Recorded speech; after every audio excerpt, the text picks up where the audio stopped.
नमस्कार, मैं हूं निकिता और आप देख रहे हैं सत्यहिंदी.com। चलिए एक नजर डालते हैं अब तक की सुर्खियों पर। हरियाणा में पलवल के पौंडरी गांव में आज रविवार 13 अगस्त को हुई हिंदू महापंचायत में भड़काऊ बयानबाजी पर रोक होने के बावजूद एक ऐसा ही मामला सामने आया है। दरअसल पलवल प्रशासन ने कुछ शर्तों के साथ ही इस महापंचायत के आयोजन की परमिशन दी थी।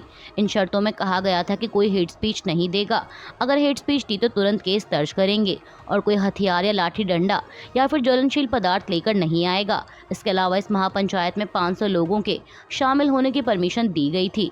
वहीं अब खबर है कि हरियाणा गौरक्षक दल के नेता आचार्य आज़ाद शास्त्री ने इस दौरान फिर से हिंसा भड़काने वाला बयान दिया और साथ ही उन्होंने मेवात में 100 हथियारों के लाइसेंस दिए जाने की भी मांग रखी। महापंचायत में हरियाणा गौरक्षक दल के आचार्य आज़ाद शास्त्री ने इसे करो या मरो की स्थिति बताते हुए युवाओं से हथियार उठाने के लिए कहा। शास्त्री ने कहा कि हमें तुरंत मेवात में 100 हथियारों का लाइसेंस लेना सुनिश्चित करना चाहिए, बंदूकों का नहीं बल्कि राइफलों का, क्योंकि राइफलें लंबी दूरी तक फायरिंग कर सकती हैं।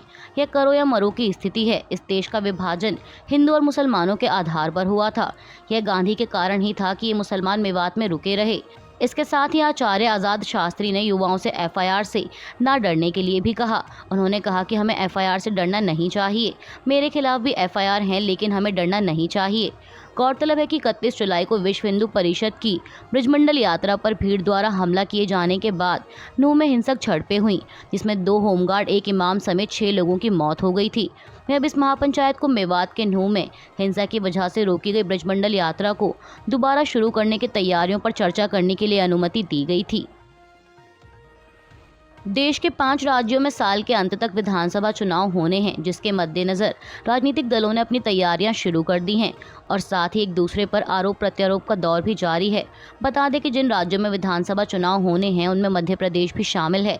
वहीं इस बीच खबर है कि मध्य प्रदेश की शिवराज सरकार पर 50% कमीशन का आरोप लगाने पर कांग्रेस महासचिव प्रियंका गांधी और पार्टी के अन्य नेताओं के खिलाफ एफआईआर दर्ज की गई, जिसे लेकर तमाम नेताओं ने बीजेपी को घेरना शुरू कर दिया है। कांग्रेस महासचिव प्रियंका गांधी वाड्रा, पूर्व मुख्यमंत्री कमलनाथ और अन्य के खिलाफ दर्ज एफआईआर पर आरजेडी सांसद मनोज झा ने कहा कि मुकदमा क्यों किया गया, जेल में डाल दीजिए। इसका मतलब तो यही है कि आप कुछ भी कह सकते हैं। कल प्रधानमंत्री कहते हैं कि दरभंगा में एम्स खुल गया। दूसरी बात यह है कि अगर उनसे सवाल पूछ लिए जाएं तो एफआईआर हो जाती है। अगर व्यक्ति किसी सदन का सदस्य है तो उसकी सदस्यता चली जाती है। लोकतंत्र की आड़ में यह खतरनाक खेल हो रहा है। पहले ईडी, सीबीआई से लेकर अब इस तरह के मुकदमों से प्रताड़ित करने की कोशिश हो रही है। दरअसल प्रियंका गांधी ने शुक्रवार 11 अगस्त को एक रिपोर्ट शेयर करते हुए दावा किया था कि मध्य प्रदेश के ठेकेदारों के एक संघ ने हाईकोर्ट के मुख्य न्यायाधीश को पत्र लिखकर शिकायत की है कि उन्हें 50% कमीशन देने के बाद ही भुगतान मिलता है। उन्होंने एक्स पर लिखा, मध्य प्रदेश की जनता 50% कमीशन वाली बीजेपी सरकार को हटा देगी। कर्नाटक की भ्रष्ट बीजेपी सरकार 40% कमीशन वसूलती थी। मध्य प्रदेश में बीजेपी भ्रष्टाचार के अपने ही रिकॉर्ड को तोड़कर आगे निकल गई है। कर्नाटक के लोगों ने 40% कमीशन वाली सरकार को हटा दिया। अब मध्य प्रदेश के लोग 50% कमीशन वाली बीजेपी सरकार को सत्ता से हटा देंगे। मध्य प्रदेश में प्रियंका गांधी वाड्रा, पूर्व मुख्यमंत्री कमलनाथ और अन्य नेताओं के खिलाफ दर्ज हुई एफआईआर को लेकर मध्य प्रदेश कांग्रेस के प्रदेश प्रवक्ता संतोष सिंह गौतम ने बीजेपी के इस कदम को लो लेवल और दमनकारी बताया। कांग्रेस नेता ने कहा कि मध्य प्रदेश सरकार से 50% कमीशन लेने की खबर सार्वजनिक होने के बाद बीजेपी बौखला गई है। वहीं कांग्रेस नेता अरुण यादव ने कहा कि राज्य में 50% कमीशन खोरों की सरकार काम कर रही है। हमने इसके खिलाफ आवाज़ उठाई। इसे लेकर उन्होंने मेरे, प्रियंका गांधी वाड्रा, पूर्व मुख्यमंत्री कमलनाथ के खिलाफ एफआईआर दर्ज कराई है।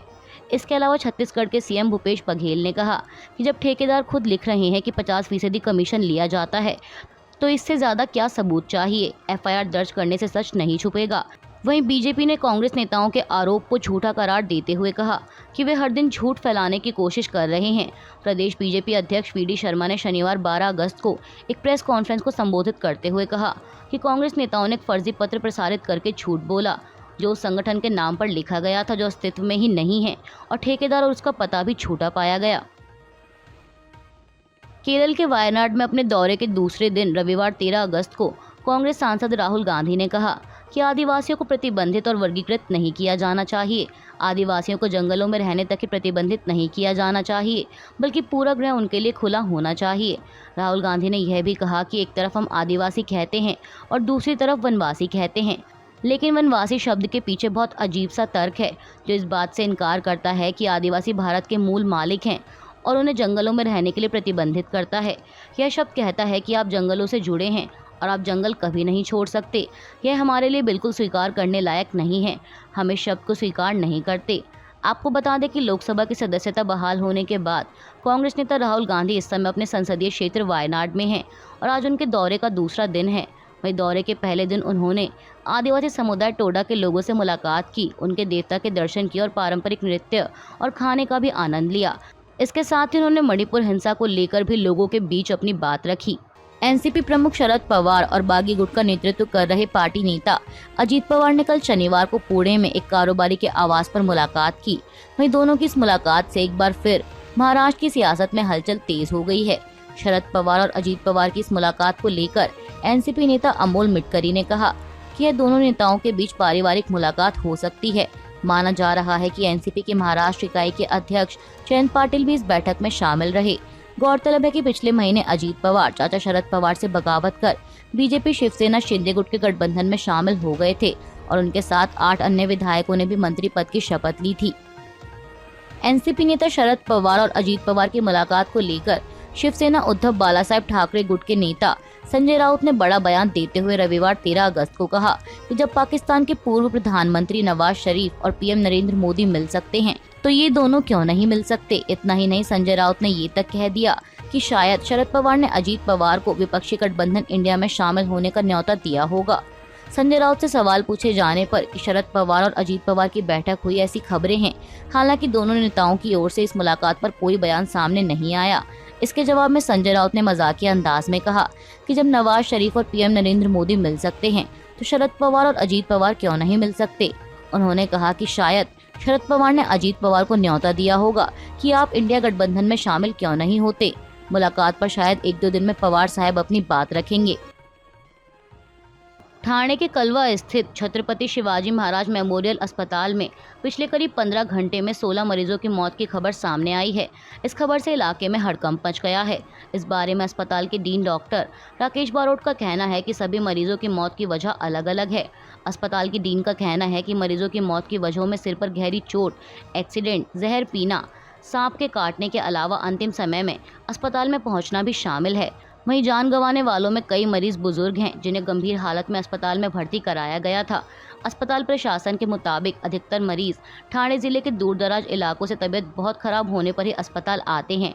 जब तक वे अस्पताल पहुंचते हैं तब तक कुछ की हालत अत्यंत गंभीर हो जाती है। राकेश बारोट ने कल से आज तक 16 लोगों की मौत की पुष्टि की है।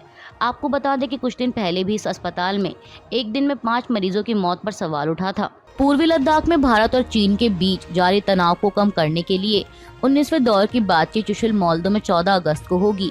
वहीं इससे 4 महीने पहले हुई 18वें दौर की बातचीत का कोई ठोस नतीजा नहीं निकला था। कोर कमांडर लेवल पर होने वाली इस बातचीत में भारत का जोर देपसांग और डेमचौक इलाके से सेना हटाने पर होगा।